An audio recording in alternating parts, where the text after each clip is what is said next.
bonjour à toutes et à tous peut-être. J'espère que vous m'entendez. Je suis ravie de vous retrouver aujourd'hui. Bonjour à toutes. Il n'y a que des femmes pour l'instant. Il y a quelques hommes qui sont inscrits, mais peut-être qu'on ne sera que des femmes. En général, nous ne sommes que des femmes dans les conférences que j'anime. Est-ce que vous m'entendez bien? Est-ce que vous voyez les slides? Est-ce que c'est OK pour vous? J'ai lancé l'enregistrement. Vous avez une petite box de chat à droite de l'écran. Dites-moi juste dans la chat box si vous m'entendez bien, surtout. Normalement, c'est OK. Sophie, on entend et on voit très bien. Sophie, Claire, merci beaucoup. C'est super. Je suis ravie. Donc, redonner du sens et un nouvel élan à sa carrière. Le temps que tout le monde arrive, il n'y a pas beaucoup d'inscrits. Je change les horaires, donc je ne sais pas si c'est un très bon horaire. Dites-moi déjà où vous êtes, si vous êtes en France, si vous êtes à l'étranger, ça m'intéresse, c'est toujours une dimension qui m'intéresse. Moi, les femmes à l'international, c'est un peu mon cœur de métier, c'est un peu ce qui m'anime, donc ça m'intéresse de savoir. Ajaccio en Corse, génial, j'espère qu'il fait beau, c'est magnifique le printemps en Corse. En ce moment, c'est peut-être un petit peu compliqué, mais Paris, OK, Sophie, Paris, OK. Donc, moi aussi, je suis à Paris, on est bien. On va être ensemble pour une petite heure. La conférence va durer environ 40 minutes. Je vais garder du temps à la fin, 20 minutes, pour vos partages, pour vos questions, si vous en avez. Je vais vous présenter 3 étapes dont je vous ai parlé, 3 clés pour accompagner la transition professionnelle, pour aborder la transition professionnelle. Et puis, je vous présenterai aussi le parcours d'accompagnement de la transition professionnelle, bilan de compétences, bilan de parcours à la fin. Et puis, vous pourrez poser vos questions, vos partages, vos situations, etc. Et puis, il y aura le lien du replay, vous le recevrez par mail après la conférence, normalement cet après-midi, juste le temps que ce soit mis en ligne. Est-ce que vous êtes OK avec ça? Est-ce que ça vous va dans les calendriers, l'agenda, dans les délais? Est-ce que c'est bon pour vous? J'ai toujours le regard sur la chatbox. Top, super. Merci Sophie. Vous allez avoir aussi, vous avez vu le petit bouton en haut là, hein, vous avez ce petit bouton réservé votre session de premier contact, parce qu'effectivement c'est beaucoup moi qui parle et puis on se voit pas et puis moi je ne vous vois pas. Donc on partage un petit peu des choses mais ça reste assez généraliste. Donc si vous voulez aller un petit peu plus loin sur votre situation à vous, sur votre contexte particulier, sur vos objectifs, voir un petit peu ce que vous voulez faire, n'hésitez pas à prendre rendez-vous pour une session premier contact.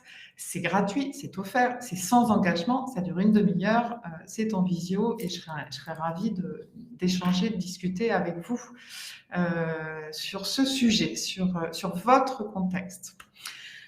Alors, je voulais commencer avec quelques chiffres et puis après, on va rentrer un petit peu plus dans le dur des situations, des transitions et des clés, moi, que je vous propose.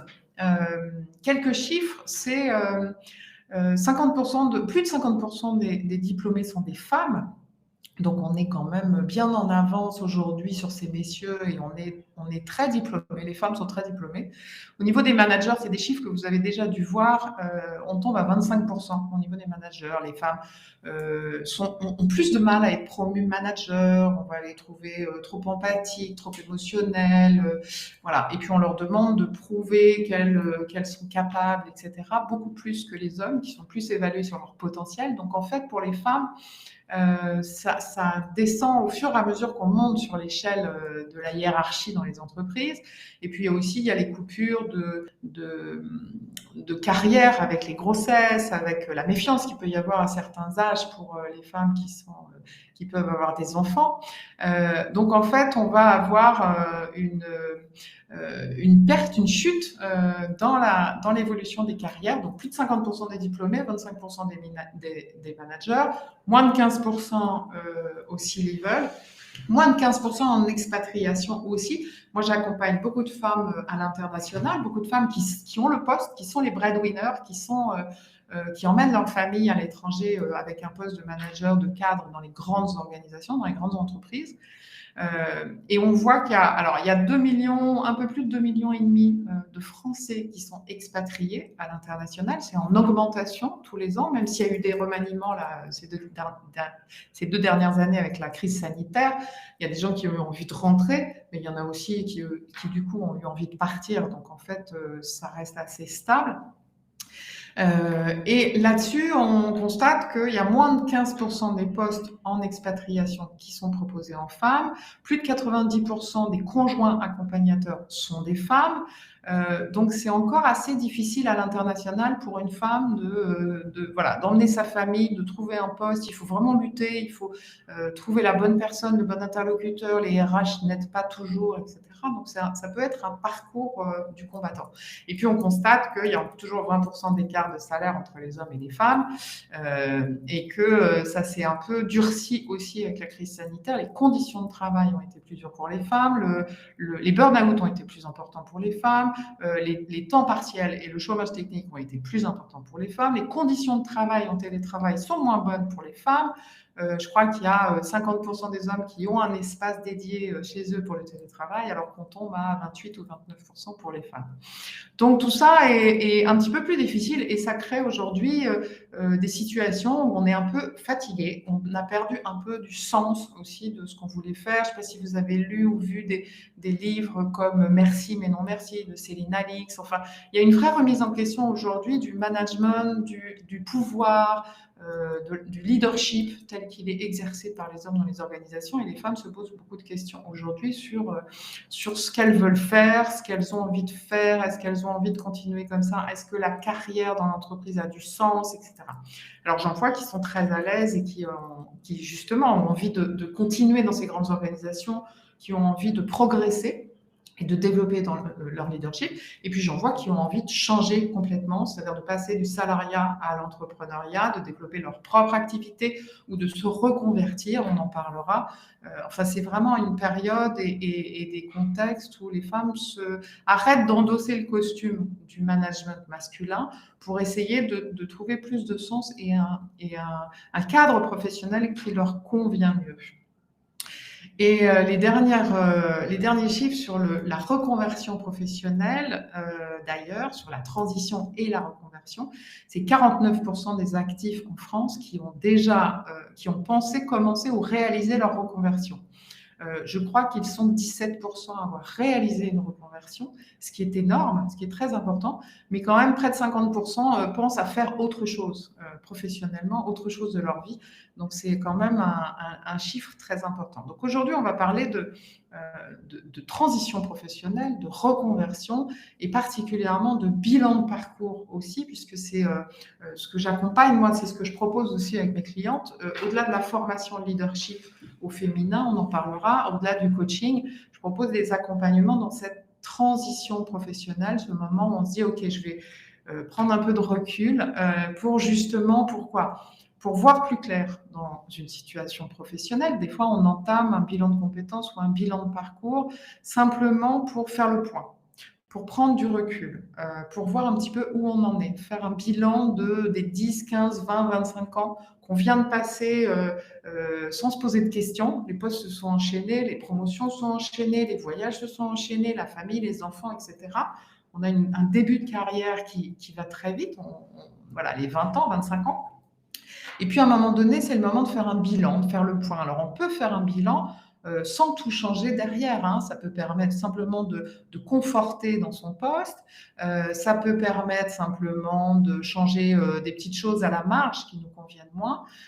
Mais voilà, faire un bilan, ça peut être de voir plus clair dans sa situation professionnelle. Ça peut être aussi de revenir à l'emploi avec une coupure, après une rupture professionnelle. Alors, ça peut être on a arrêté de travailler pour accompagner son conjoint à l'international, on a arrêté de travailler parce qu'une maladie, un burn-out, on a arrêté de travailler pour s'occuper de ses enfants, on a arrêté de travailler parce qu'on a pris un plan de licenciement, un plan de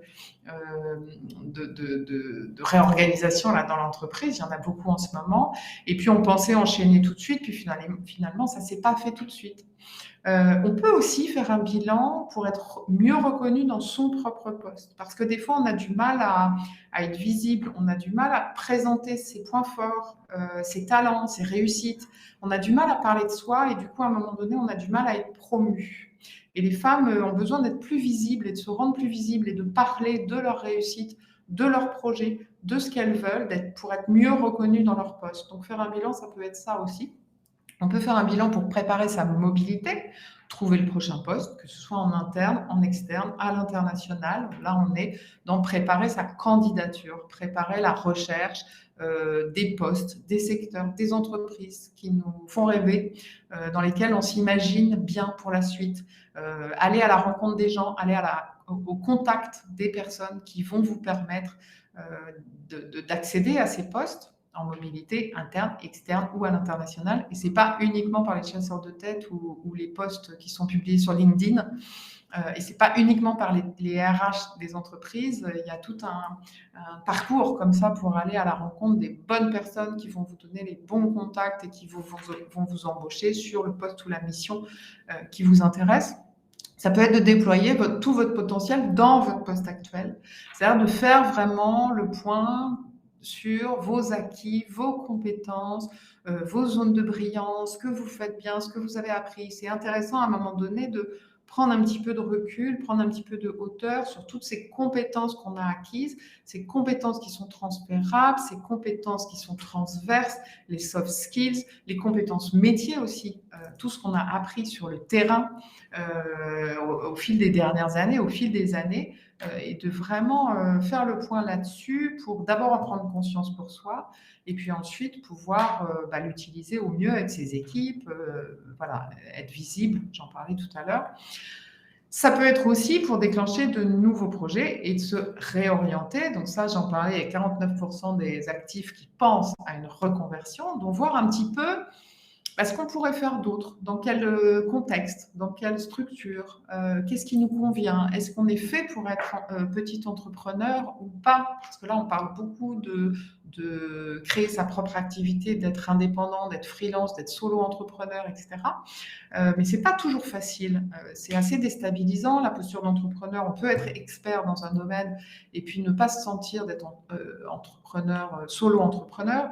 Des fois, on a quand même un tempérament, une personnalité où on a besoin des grandes équipes, on a besoin de ce collectif, on a besoin de ces partages, etc. Donc, se réorienter, ça peut être aussi de se réorienter dans un autre secteur, dans un autre type d'industrie, dans un autre pays, voilà, dans une autre entreprise, dans un autre service, dans un autre job. Ça peut être de repasser par la formation. C'est pas toujours de créer son entreprise solo. Moi, j'ai accompagné beaucoup de gens qui ont créé leur entreprise solo parce que, évidemment, j'ai démarré avec beaucoup de conjoints expatriés. Donc, les conjoints, c'est un peu, vous savez, le carry in a suitcase. C'est je prends mon activité nomade et je dois trouver une activité indépendante que je vais pouvoir déployer dans tous les pays en accompagnant mon conjoint. Aujourd'hui, on n'en est plus tout à fait là, donc le champ s'élargit un tout petit peu. Et si le modèle de je quitte le salariat pour être auto-entrepreneur ou solo-entrepreneur est celui encore dont on parle beaucoup, c'est pas le seul aujourd'hui. Peut-être aussi que vous êtes RH aujourd'hui. Il y en avait quelques-unes inscrites à ce webinaire et donc qui sont là pour accompagner leurs équipes dans les transitions professionnelles, que ce soit en mobilité interne, en mobilité externe dans le cadre de plans de développement ou de plans de réorganisation ou de plans de licenciement, d'outplacement. Ou alors simplement pour faire le bilan aussi avec vos collaborateurs, enfin que vos collaborateurs fassent leur propre bilan, parce qu'à un moment donné, ils manquent de motivation, ils s'essoufflent, ils savent plus trop bien comment se développer, et ils ont besoin de ce bilan peut-être pour simplement se retrouver bien dans leur propre poste, dans le même poste. Ça m'arrive souvent. J'ai accompagné souvent des gens qui en pouvaient plus et qui me disaient je veux changer, j'en peux plus, ça marche pas, voilà, je tourne en rond, j'y crois plus. Et puis qui au bout de 3 mois, 6 mois, 1 an parfois, parce que je fais des accompagnements entre 3 mois et 1 an, me disaient finalement je vais rester. Mais j'ai changé de posture, mais j'ai changé de vision, mais je me sens beaucoup plus alignée, beaucoup plus à l'aise. Donc, ce travail de coaching, de bilan, etc., il est utile aussi parfois simplement pour aligner, pour s'aligner, pour retrouver euh, un accord, pour prendre conscience de ses forces, de ses envies, de ses besoins, et juste se rendre compte que on a tout là autour de soi et qu'on peut s'épanouir dans son propre job. Et pour celles qui ne me connaissent pas, moi je suis donc Isabelle Goyon, je suis coach et formatrice depuis 12 ans maintenant. J'ai un premier parcours de 20 ans comme productrice télé. Enfin, j'ai passé un peu toutes les étapes. J'ai passé 20 ans dans l'industrie télévisée en passant par de assistante de production, directrice de production, productrice télé. J'ai plutôt un background de management, cadre dirigeant. J'ai été formée à l'ESCP. Donc voilà, je suis très management, organisation de projet, organisation d'équipe, management d'équipe, puis leadership au fur et à mesure que je montais aussi dans ma propre organisation. Et puis à 40 ans, j'ai décidé de me reconvertir. J'ai cherché aussi ce que je pouvais faire. J'ai testé pas mal de choses. Ma reconversion a duré 2 ans, presque 2 ans. Je me suis reformée, je suis retournée à l'école et je me suis formée au coaching. Puis je suis partie à l'international. J'ai travaillé au Gabon, j'ai travaillé aux Pays-Bas. À chaque fois, j'ai créé mon entreprise. Donc, c'était un projet familial de partir à l'étranger. J'ai créé mon entreprise, j'ai fermé mon entreprise, j'ai travaillé en formation, j'ai créé, conçu et animé des formations, leadership, management, organisation, gestion du temps, gestion du stress, des ateliers, du coaching. On a fait des choses hybrides, à distance, en présentiel, avec du coaching, avec de la formation. Je suis speaker aussi. Et puis, j'ai écrit 3 bouquins pendant la crise sanitaire.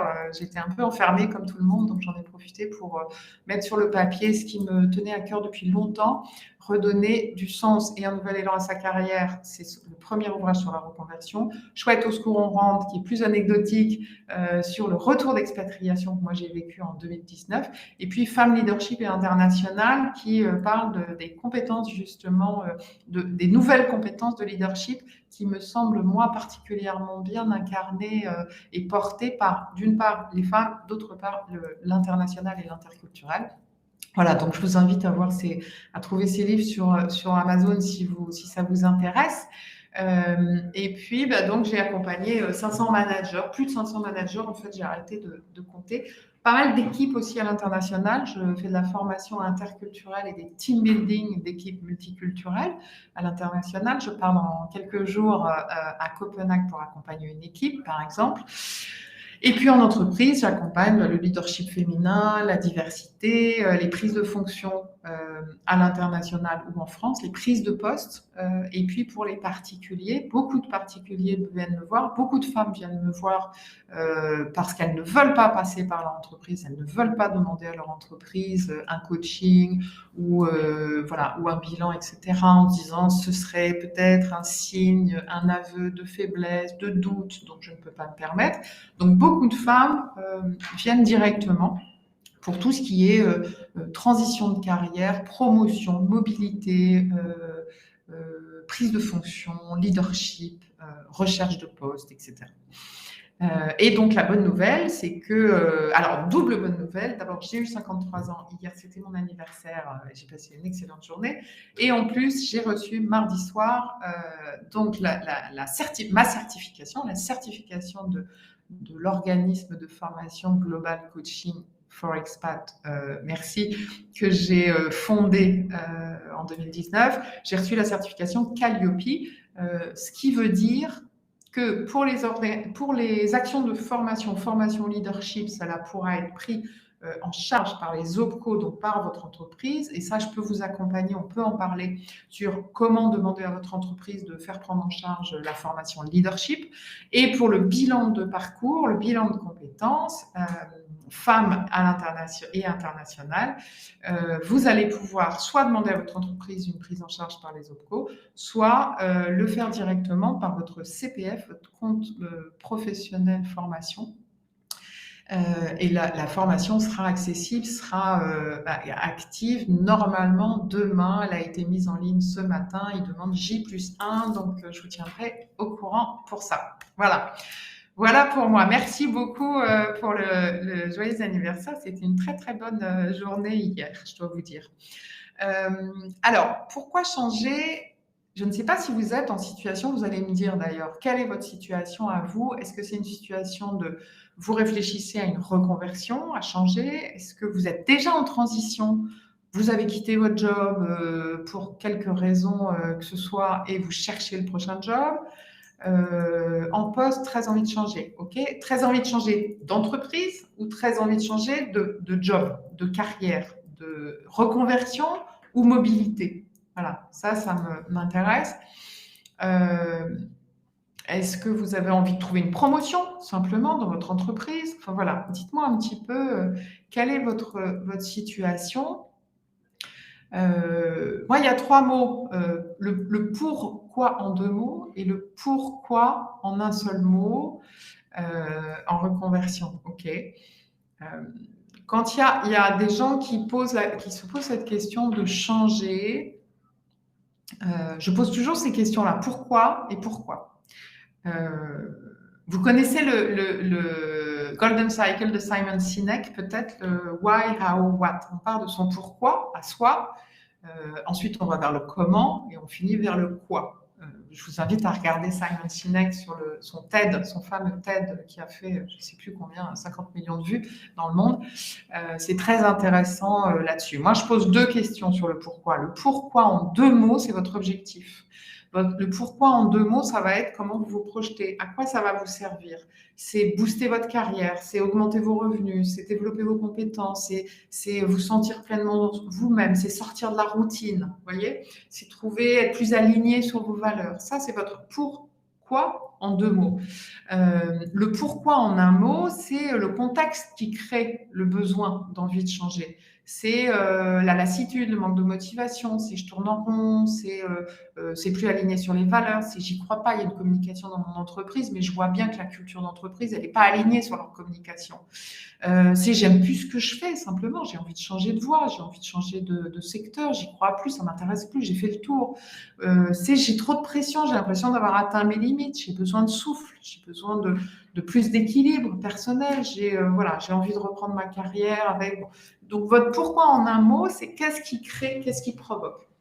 Et puis le comment au milieu, le comment, ça va être obtenir une promotion, intégrer un CODIR, changer de pays, changer de poste, se reconvertir. Voilà. Donc, le pourquoi en deux mots, comment vous vous projetez, le pourquoi, d'où vous venez, qu'est-ce qui a créé cette situation, et puis le comment au milieu, moi, c'est ce qui va m'intéresser. Le what, le quoi, le technique, le résultat, finalement, c'est le dernier morceau et ce sera votre job, votre boulot. Moi, je vous accompagne vraiment sur ces questionnements du pourquoi et comment. J'ai quitté mon job pour rejoindre mon mari en Corse. Je n'envisage pas finalement de travailler là, mais j'ai du mal à rebondir sur un nouveau poste sur le continent dans cette période de doute et même une certaine lassitude. Alors, il y a un double effet, Claire, quand on déménage comme ça, quand on quitte, c'est la transition, c'est une forme de choc culturel. Tout déménagement, tout changement de contexte, d'environnement, etc., subit cette courbe du choc culturel. Donc, déjà, il faut accepter ça, de pouvoir se projeter, de faire le deuil de ce qu'on a perdu, même si on l'a perdu pour de bonnes raisons, et on sait pourquoi on l'a fait. Et puis après, c'est vrai qu'il y a une période qui est difficile en ce moment avec ce télétravail, télénomade, puis travail nomade, et puis finalement, on va revenir à un tout au bureau, puis finalement, on n'ose pas trop en parler, on ne sait pas trop. Moi, je vois des DRH aujourd'hui, j'accompagne des managers qui me disent j'ai essayé de cadrer le télétravail avec mon équipe et la DRH m'a dit ouh là là, surtout pas, on n'a pas le droit d'imposer quoi que ce soit, donc on n'en parle pas. C'est aberrant, c'est hallucinant. Donc il y a vraiment des questions aujourd'hui à se poser entre le travail nomade, ce qu'on peut faire à distance, comment le présenter, comment postuler, comment obtenir ça, par exemple. Il y a vraiment un champ possible dans l'organisation du travail qui est beaucoup plus intéressante aujourd'hui qu'il y a 3 ans. Mais du coup, il y a un tellement grand champ des possibles que effectivement, c'est doute et lassitude parce que on fait des nœuds au cerveau à force de dire mais qu'est-ce que je peux faire, comment je peux faire, comment je peux en parler. Les autres n'ont pas réfléchi à ça. Ok, bon, en tout cas, En tout cas, c'est bien d'avoir rejoint votre mari. Enfin, je vous félicite là-dessus. C'est quand même, j'imagine, un projet personnel, individuel et familial qui est important. Donc, félicitations. Et puis le reste, bah, il va falloir équilibrer tout ça. Il ne s'agit pas non plus de sacrifier ce dont vous avez besoin pour vous développer, pour avoir un statut, pour avoir un revenu, pour être autonome, etc. Juste pour la famille non plus. C'est difficile de trouver cet équilibre hein, pour les femmes aujourd'hui.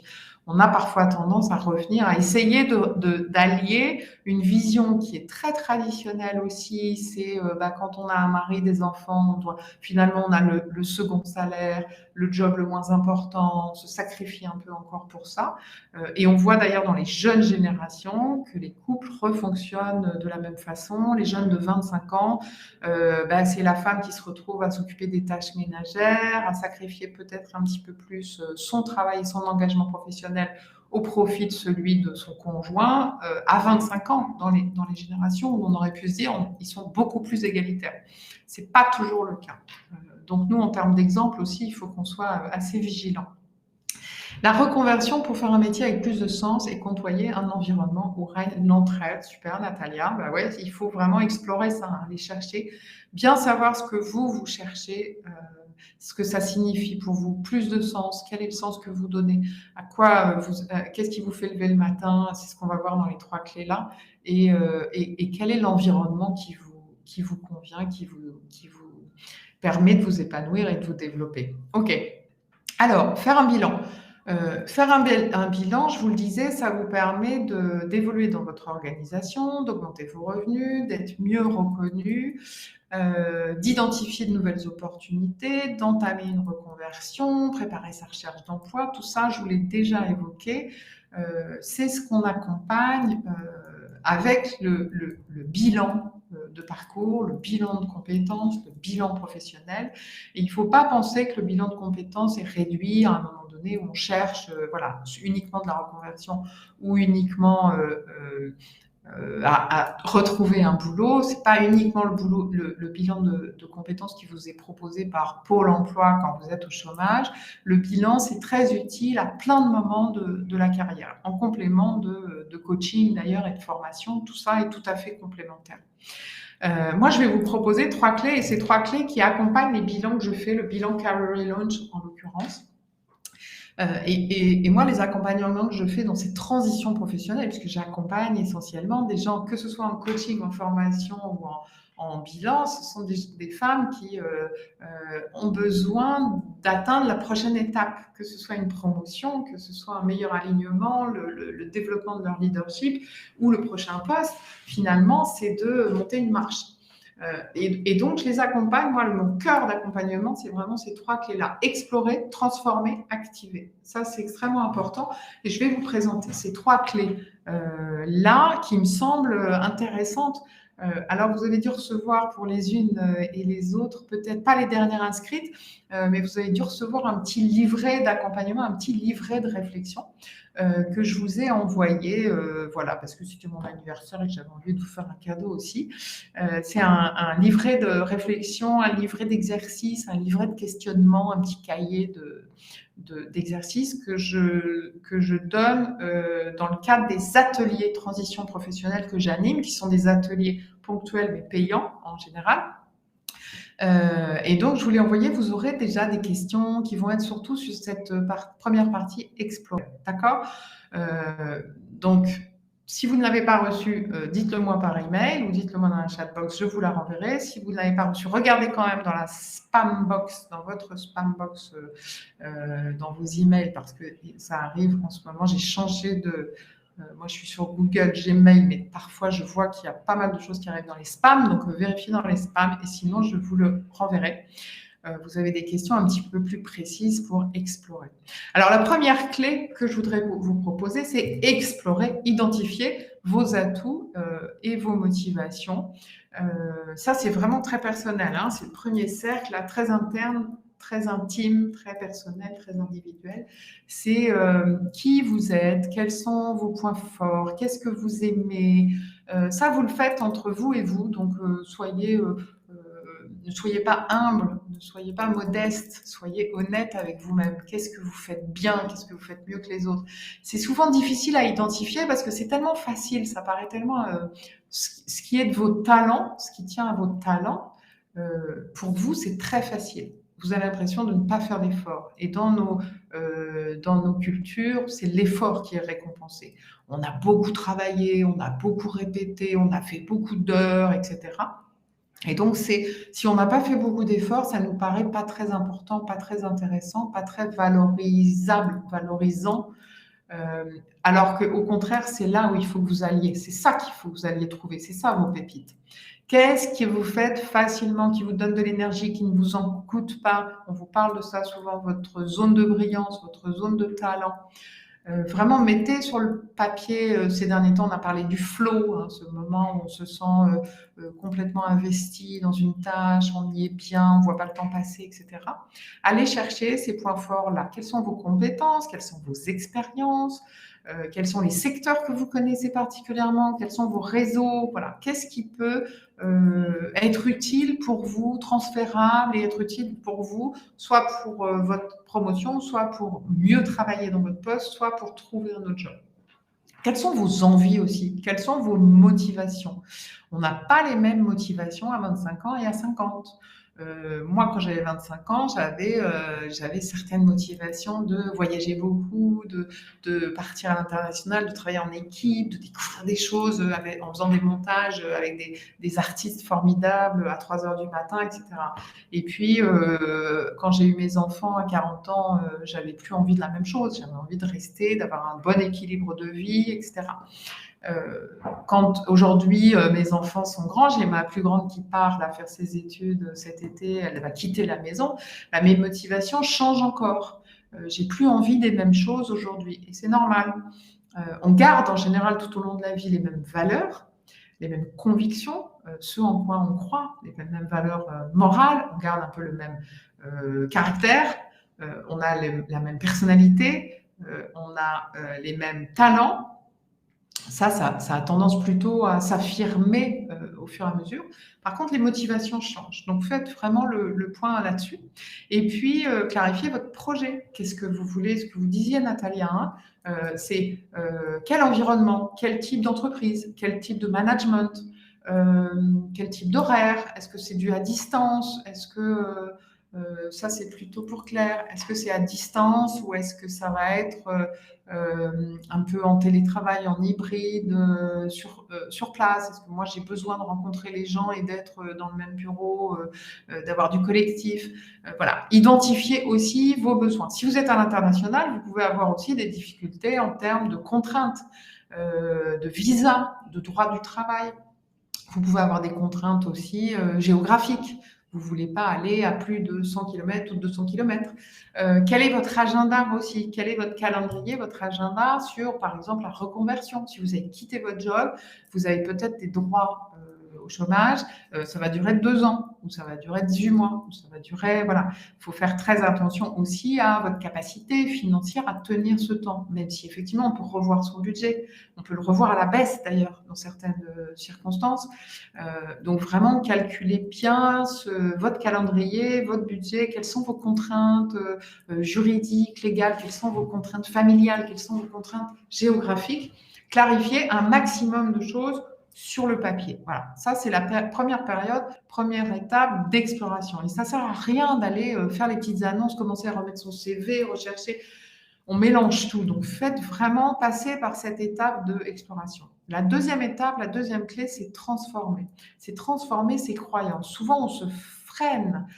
Et moi, j'ai trop souvent vu ça à l'international. Les femmes qui accompagnent leurs conjoints et qui sont des managers, qui sont particulièrement formés, qui parlent 3-4 langues, qui ont un beau début de carrière, qui ont le même début de carrière que leurs conjoints d'ailleurs, qui se sont rencontrés à l'école, qui ont fait agro, elles sont diplômées comme leur mari d'agro et elles se retrouvent à l'international et petit à petit elles redescendent parce qu'elles accompagnent la carrière de leur conjoint. Et du coup, elles vont faire ce qu'elles imaginent être plus facile, plus accessible et vraiment descendre les marches au fur et à mesure. Donc ça, c'est des freins, les femmes se freinent elles-mêmes par rapport à ce qu'elles imaginent qu'elles peuvent faire, qu'on attend d'elles, et cetera.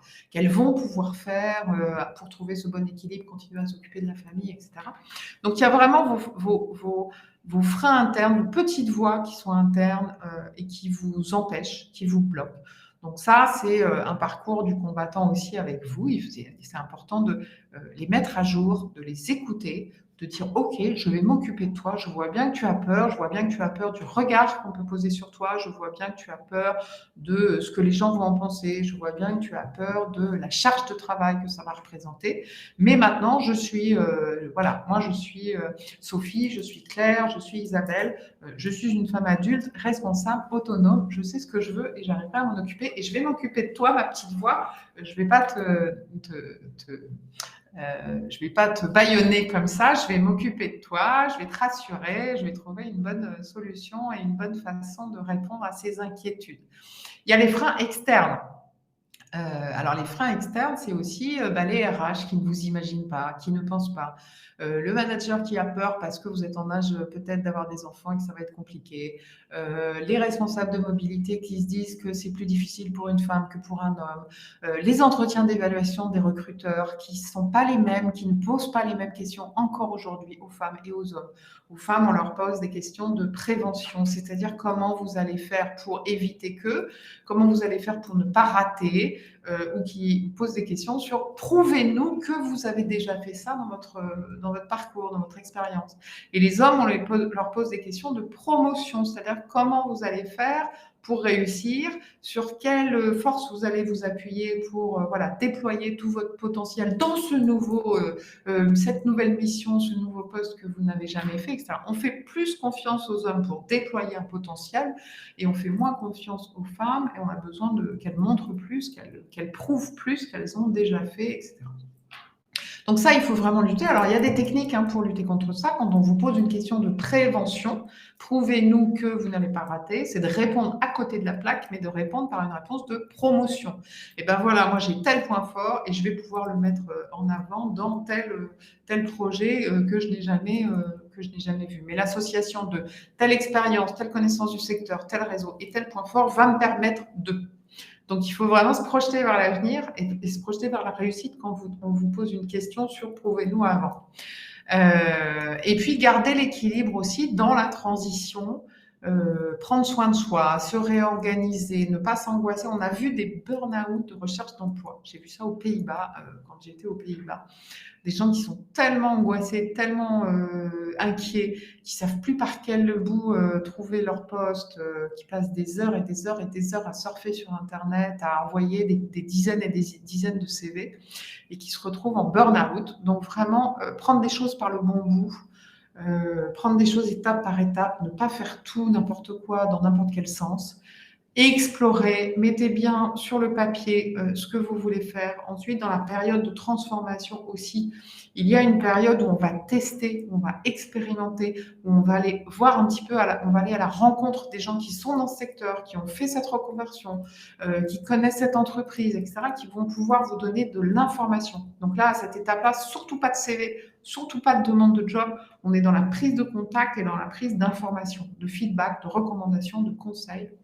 Et c'est seulement après avoir vraiment rencontré un petit peu les gens. Vous allez vous en rendre compte, des fois, sur le papier, on a une image toute rose de, voilà, si je change, je me reconvertis, je vais changer complètement de métier, ça va être super.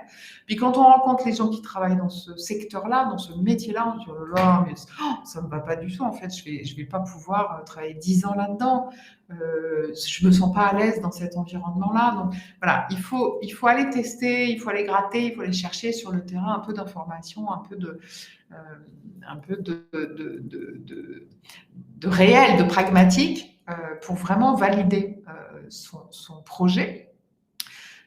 Et puis, dans cette transformation, petit à petit, on affine. Donc, on explore d'abord ce qu'on veut, on va tâter, confronter, vérifier que ça nous correspond bien. Et puis ensuite, on va faire un vrai plan de communication, de négociation, pour postuler. Et là, c'est la troisième clé, c'est activer, c'est oser être visible. Ça veut dire qu'une fois qu'on s'est dit, OK, ce secteur-là, ce job-là, ce métier-là me plairait bien, cette entreprise-là, je sens que ça va me plaire, je sens que ça va me remotiver, je sens que ça va me permettre de repartir sur quelque chose de bien aligné, de bien enthousiasmant, et ben, il va falloir communiquer. Hein. C'est pas parce que dans votre tête, vous savez que c'est pour vous que les gens vont le savoir en face.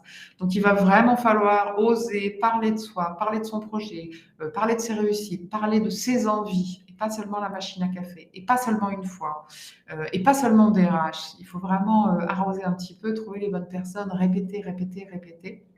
Travailler son image, travailler les réseaux sociaux, travailler les LinkedIn, son profil, son CV, avoir un vrai profil complet sur LinkedIn. Hein. Je vois souvent des profils où il n'y a pas de résumé, où les posts, il y a juste les noms des boîtes et les noms des postes. Donc tout ça n'est pas suffisant. Communiquer sur soi, ses réussites, et activer les bons réseaux personnels, opérationnels, stratégiques. Et puis, postuler et négocier. Tout ça, c'est la troisième clé, c'est important. Donc, vraiment, faites-le pas dans l'ordre. Explorer, transformer, activer, ces 3 étapes que vous devez faire dans l'ordre. Que vous y passiez 15 jours ou que vous y passiez 1 an, c'est pas grave. Prenez le temps que vous voulez, mais en tout cas, faites-le dans l'ordre. Alors, seul ou accompagné, évidemment, vous pouvez le faire tout seul. Mais à force d'être tout seul, des fois, c'est un peu compliqué de savoir où on va, d'avoir les bons guidelines, de gagner du temps quand on est accompagné. Effectivement, c'est plus rapide, c'est plus ambitieux. On a souvent de meilleurs résultats et des résultats plus importants. Donc, vous pouvez le faire toute seule ou vous pouvez le faire avec moi ou avec d'autres.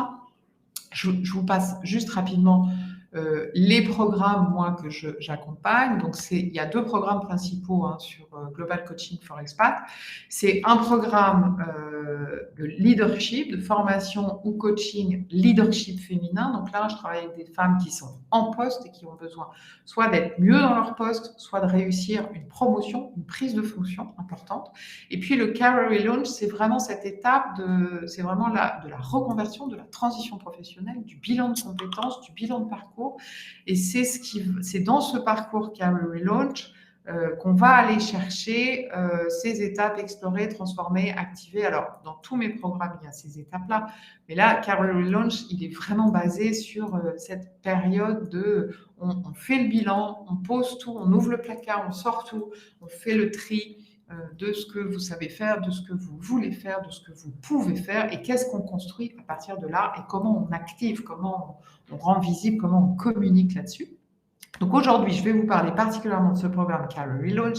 C'est donc un bilan de parcours qui est 100% à distance avec des modules, un portail, une plateforme, des ressources en ligne avec tout le programme, toute la méthode qui est accessible 24 heures sur 24 et qui est accessible sur 12 semaines. Ça veut dire que vous avez 12 étapes qui sont ouvertes chaque semaine avec du travail, des ressources, voilà, des choses à explorer, à construire, à aller chercher sur 12 semaines. Le portail en ligne, les ressources en ligne sont accessibles après pendant 1 an, mais le programme se déroule sur 12 semaines. Vous avez avec ça 8 sessions individuelles en visio, donc à distance, pour approfondir et valider chaque étape et voir ce qui marche, ce qui bloque, etc. Et puis, vous avez accès à des sessions de groupe aussi, des ateliers, des masterclass, des masterminds, un groupe privé sur LinkedIn. Tout ça est mensuel pour l'instant, jusqu'à l'été. Puis on va repasser un rythme bimensuel à la rentrée. On était l'année dernière sur un rythme 3 sessions par mois collectives. Donc ça évolue. Et puis bien sûr, ce programme s'adapte à vous, c'est-à-dire que c'est de 3 à 6 mois. C'est-à-dire que si vous êtes rapide, vous avez envie de le faire sur 6 mois, on peut faire 8 sessions sur 3 mois. Vous avez les modules sur 3 mois, on fait les sessions sur 3 mois et c'est bien, vous êtes à plein temps, vous avez envie d'aller vite. Si vous avez envie de prendre du temps, eh bien, vous avez les sessions, on étale les sessions sur 6 mois, ça peut même durer un petit peu plus longtemps si vous avez besoin de ce temps-là. Voilà. Je vous enverrai ce programme-là, ou ça, vous pouvez le trouver sur le site internet le bilan de carrière Career Relaunch, 3 à 6 mois, vous avez ce schéma du parcours sur le site internet isabellegoyon.com. Donc, je vous laisse le regarder. Il y a de très, très bons avis au retour. Hein. Les femmes que j'accompagne en transition sont très, très contentes. Je crois qu'il y a un taux de 90% de retour de construction du projet, c'est-à-dire de retour à un projet, de retour à un emploi salarié ou de création de leur propre activité ou de reconversion sur un autre poste. Je crois qu'il y a eu 10% de gens qui finalement ont abandonné au cours de route pour des raisons personnelles la plupart du temps, hein, parce que pour un divorce ou pour, du coup, on revient à son poste parce qu'il se trouve que dans l'environnement personnel, il y a des choses qui ont changé. Mais sinon, il y a un taux de satisfaction qui est très, très, très important sur cet accompagnement à la transition professionnelle. Je vous passe ça rapidement parce que je vois que le temps tourne. Juste pour vous dire qu'il y a donc une prise en charge du coût financière qui est possible. Alors, deux choses. D'abord, le programme de bilan de compétences, de bilan de parcours Career Relaunch sur 3 à 6 mois avec 8 heures de sessions individuelles, 8 sessions individuelles, plus le collectif, plus le parcours en ligne est un tarif normal de 2 400 €.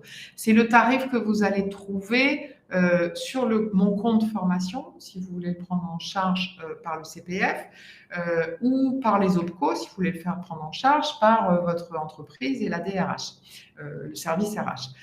Pour vous, aujourd'hui uniquement, je vais vous donner un lien pour celles qui sont intéressées par ce programme et qui réservent une session premier contact. Il faut absolument faire cet entretien individuel, session premier contact. Je ne démarre pas d'accompagnement sans avoir parlé aux personnes d'abord en entretien individuel, gratuit, sans engagement, pour bien qu'on valide que c'est le projet qui vous convient, quel est votre projet, est-ce qu'on s'entend bien, est-ce qu'on se fait confiance, surtout ça c'est très important. Je ne m'engage pas et je ne vous engage pas dans un accompagnement comme ça, juste sur un coup de tête. Donc déjà, il faut que vous preniez une session premier contact, on s'en parle et on voit si ça correspond à votre besoin, etc. Ensuite, pour celles qui sont inscrites aujourd'hui à la masterclass, je vous fais une offre, un tarif spécial avec une économie de 500 €. C'est-à-dire que celles qui ont assisté aujourd'hui à la conférence, au webinaire, je vous fais le programme Career Relaunch, le bilan à 1 900 €, qui peut, avec un paiement possible en 3 fois 650 €. Si vous avez une prise en charge par le CPF, mon compte formation, ce sera 2 400 €. Si vous faites une prise en charge par les OPCO, ce sera 2 400 €. Et si vous le prenez en charge vous-même parce que vous n'avez pas de compte CPF ou parce que vous n'avez pas d'entreprise, eh bien, je vous fais un tarif à 1 900 € uniquement pour vous. Et ce sera uniquement dans le mois d'avril, du coup, si vous êtes intéressé. Donc, profitez-en parce que c'est pas souvent ce type d'offre. Je le fais pas souvent. Je l'ai pas fait du tout cette année. Il m'arrive de temps en temps de faire une offre promotionnelle, mais là, je n'en ai pas fait en 2023. Et vu le rythme et l'agenda que j'ai, je vais pas en faire tout de suite. Parce qu'à chaque fois, effectivement, j'ai besoin de temps aussi, moi, pour bien accompagner mes clients. Donc, je garde un nombre réduit. Voilà. Donc, si vous êtes intéressé, n'hésitez pas à prendre un rendez-vous premier contact. On en parlera ensemble. Quand vous arrivez sur la page, vous voyez, vous choisissez votre fuseau horaire. Ensuite, j'ai mis des heures du temps libre dans mon agenda, là, dans les jours qui viennent. Et puis, on va vous demander quelques informations, quelques questions aussi pour que moi, je puisse comprendre votre contexte avant la session. Et puis, vous choisissez le moment qui vous convient. Voilà, j'ai fini, pour moi. Donc, maintenant, c'est à vous. Du coup, vous voyez, il reste un petit quart d'heure. Donc, je voudrais savoir, vous m'avez partagé un petit peu vos conditions, situation, contexte, excusez-moi, je me mélange. C'est toujours comme ça quand je suis toute seule à parler. Hein, je suis en train de regarder la chatbox. Dites-moi un peu quel serait votre objectif aujourd'hui, votre premier pas, votre premier objectif et votre agenda. Qu'est-ce que vous voulez faire en premier? Donc, ça peut être, je ne sais pas, réfléchir, me poser sur un bilan ou postuler déjà, trouver le bon job, la bonne entreprise. Est-ce que votre agenda, c'est tout de suite? Est-ce que c'est à 3 mois? Est-ce que c'est dans l'année? Vous voyez, ça change un petit peu les choses aussi. Est-ce que votre objectif, c'est faire le point, faire le bilan sur moi, sur mon parcours, sur mes compétences? Est-ce que c'est faire le bilan sur mon environnement, les opportunités que je peux avoir autour de moi? Quel serait voilà, votre premier objectif, votre premier pas, le premier pas que vous auriez à faire et votre agenda. Vous pouvez partager ça dans la chat box. Et puis, peut-être, si vous le souhaitez aussi, si c'est encore flou pour vous, une question qui voilà, est intéressante pour moi dans l'évaluation et l'évolution des webinaires, c'est qu'est-ce qui vous a intéressé, qu'est-ce que vous retenez finalement. S'il y a une idée avec laquelle vous repartez de ce webinaire, s'il y a un outil, une idée, une proposition, une clé qui vous a interpellé particulièrement, c'est laquelle? Voilà, je veux bien que vous partagiez ça avec moi dans la chat box, comme ça je vois un petit peu vos retours. Je vois que vous êtes en train d'écrire. Je vois deux situations. Redynamiser le job, dans mon job, être plus aligné et vraiment être en reconversion. Ouais, envie de changer d'employeur, manque d'alignement avec la nouvelle stratégie de mon employeur actuel. Alors ça, en ce moment, effectivement, il y a quand même de grosses divergences entre ce qui est dit et ce qui est fait dans les entreprises et c'est un peu difficile. Déjà rassurant de se dire qu'on n'est pas la seule. Ah ben oui, effectivement. Et Sophie, je vais vous dire, alors moi j'accompagne beaucoup de femmes individuelles, en individuel, qui viennent me voir et le travail individuel, l'accompagnement sur mesure fait partie de mes programmes. Je ne fais pas, j'ai fait un petit peu, mais je fais de moins en moins et je ne ferai pas de tout e-learning, de tout seul comme ça, j'y crois pas. Je trouve que l'accompagnement individuel est vraiment essentiel. Et par contre, depuis le début du confinement, j'ai mis en place du collectif. Et donc, les femmes étaient assez réticentes. Les femmes que j'accompagne étaient un petit peu réticentes au départ. Et bien, figure-toi, qu'aujourd'hui, 1 an après, 2 ans après, c'est ce qu'elles ont préféré. Ces moments d'échange, ces moments de partage, de se dire oh, mais cette femme que je trouve brillante, que je trouve vraiment alignée, voilà, qui est en face de moi, elle doute comme moi. En fait, elle ne sait pas trop ce qu'elle doit faire. En fait, elle a besoin aussi de ce réseau pour faire le pas d'après, etc. Et vice-versa. Donc, l'entraide, le partage, le soutien, cette sororité, on en parle de plus en plus, de cette sororité, se rendre compte qu'on n'est pas la seule, se rendre compte que les autres, qu'on trouve formidables, ont des doutes, et se rendre compte que les autres nous trouvent extrêmement crédibles, extrêmement légitimes à développer quelque chose, c'est très rassurant, effectivement. J'ai créé un réseau de femmes dans mon entreprise juste pour ça. Génial. Ça m'intéresse aussi. Ouais. C'est très, très important, les réseaux. Super. Pas de sujet, pas d'objectif précis, juste pour échanger et s'entraider. Oui, j'ai vu des réseaux d'ailleurs, des réseaux professionnels, qui se disent on se rencontre une fois par mois, mais on parle de tout sauf de boulot. Et ça, c'est assez nouveau aussi. On n'osait pas le faire sur le lieu de travail de peur d'être un petit peu taxé de les femmes là qui prennent le thé, quoi. Il y avait un côté comme ça, un petit peu ringard à parler des enfants ou de la vie personnelle ou de la vie. Et aujourd'hui, les femmes osent parler d'elles-mêmes, d'une vie individuelle, personnelle, intime, qui n'est pas une vie de mère ou de femme, qui est une vie d'épouse, je veux dire, mais qui est, voilà, nos motivations à nous en tant que femmes, individus, personnels, et pas que dans le cadre du boulot, de l'entreprise, etc. Ok, j'ai envie de me poser pour construire, enclencher ma prochaine étape dans l'année. Ok, super. Sophie, je vous invite à réserver une séance premier contact. Comme ça, on va se parler et on va se poser pour voir quelles sont justement les prochaines étapes, les premiers pas pour construire cette prochaine étape professionnelle dans l'année. Ok. M'ouvrir à de nouvelles expériences en échangeant avec des personnes qui évoluent dans des environnements très différents. Super. Donc là, il y a aussi une méthode pour aller au contact, pour aller rencontrer, développer son réseau. Je vous parlais des réseaux tout à l'heure. Il y a du réseau personnel, opérationnel et stratégique.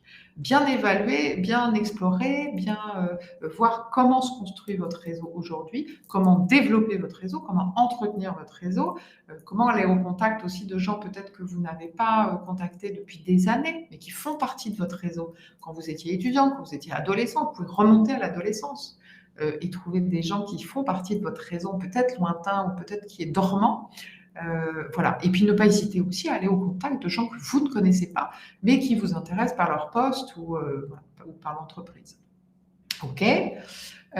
Senior reconverti une fois et je ne souhaite pas forcément faire une nouvelle reconversion. OK. L'objectif est de retravailler d'ici l'automne prochain, septembre-octobre, toujours dans le domaine des RH, mais pas forcément sur un poste exposé des RH, certainement pas encore. OK.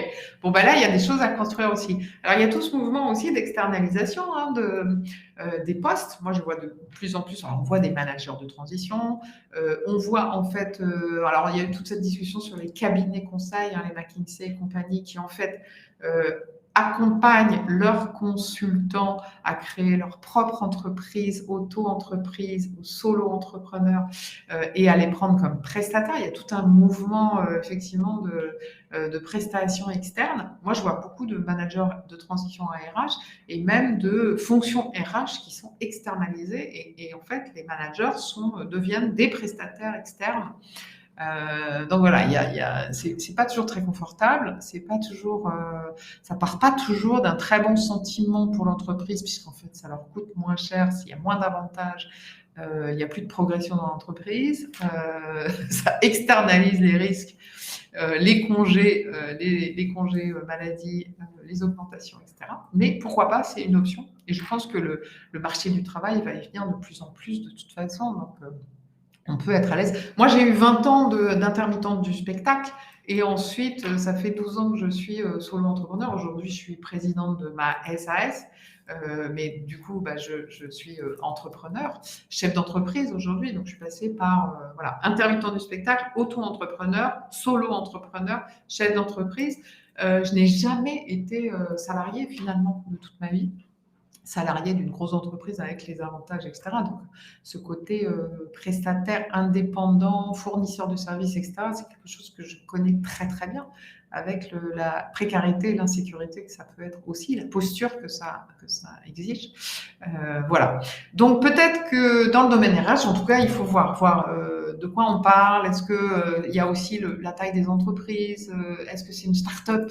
Je ne sais pas si vous avez lu ce livre aussi, La Team, une ancienne DRH de la SNCF qui est partie dans une petite start-up, enfin dans une grosse start-up d'ailleurs, qui est devenue une grosse start-up aujourd'hui, et comment elle a fait ce passage d'un environnement très conventionnel, très traditionnel, énorme, la SNCF, à un environnement très agile, très souple, très jeune aussi. Donc, il y a des choses qui sont intéressantes. OK. Claire, on peut en parler aussi. Donc, réserver une séance premier contact, je vous y invite. Voilà. Je vous propose, si c'est OK pour vous, s'il n'y a pas d'autres questions, d'autres partages, de couper là. Je vous enverrai le lien du replay. Je vous enverrai quelques emails à la suite. Vous pouvez vous désabonner sans problème. Vous allez recevoir quelques emails dans les jours qui viennent. Et si vous ne l'avez pas encore, vous recevrez ensuite ma newsletter. J'ai une newsletter hebdomadaire dans laquelle je vous propose de temps en temps, je vous propose toutes les semaines du coup des outils, des idées, un petit édito, une approche particulière, toujours sur le leadership, l'international ou la transition. Donc n'hésitez pas à vous désabonner si ça vous intéresse pas finalement, ou à prendre rendez-vous si ça vous intéresse finalement, ou à lire simplement la newsletter jusqu'à ce que vous ayez envie de plus, comme on dit, et plus si affinité. Et puis, je serais ravie en tout cas pour celles qui prennent rendez-vous là, d'échanger avec vous sur votre projet. Si vous voulez en savoir plus sur le programme, si vous voulez en savoir plus sur le financement, pareil, n'hésitez pas à prendre rendez-vous. Vous pouvez ou à m'envoyer un email. Simplement, je vous répondrai, je vous expliquerai comment ça se passe. Le CPF, c'est quand même intéressant parce que vous n'avez besoin de rien demander à personne. Vous financez votre accompagnement, votre bilan, votre formation tout seul. Donc, c'est assez facile. Normalement, on a 500-600 euros par an qui s'accumulent de droits à la formation. Donc, regardez sur mon compte formation combien vous avez de disponible pour être accompagné, formé. Ça peut être intéressant. Peut-être que vous ne le savez pas. vous ne savez pas encore combien vous avez de droits à la formation et peut-être que vous serez agréablement surprise et vous pourrez démarrer tout de suite. Merci Sophie, merci Natalia, merci Claire. Je vous souhaite une belle énergie positive et un élan constructif. Merci Sophie, quelle belle phrase pour finir ce webinaire. Alors Sophie, si vous êtes d'accord, je reprends la phrase. Mesdames, je vous souhaite une belle énergie positive et un élan constructif. À très vite, très belle journée à vous et à bientôt. Au revoir, bye bye.